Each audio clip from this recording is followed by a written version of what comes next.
So, you think you've landed that great idea for the next hit iPhone app, and now you want to learn how to make your own apps and release them in the App Store. So where do you start?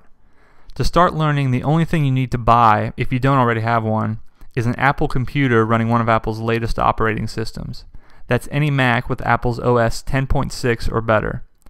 You don't need to pay extra for anything super powerful, and any computer that Apple currently sells, as well as most Macs up to a few years old, will work fine.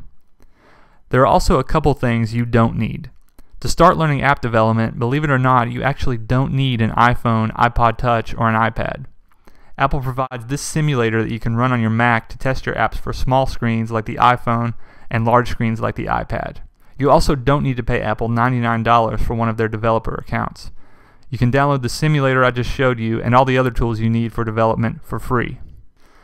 A paid developer account, along with one of Apple's iDevices like an iPhone, iPad, or iPod Touch, are two things that you will need later when you want to put your apps in the App Store or if you want to try them out on an actual device.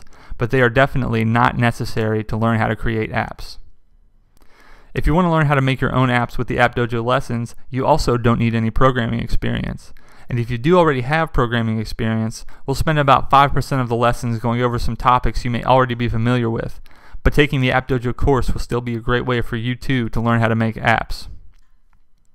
If you've already got your Mac and you're ready to get started, go to theappdojo.com to check out the next lesson where I'll show you how to download all the tools you need to start creating your own apps, and I'll walk you through creating your very first iPhone app.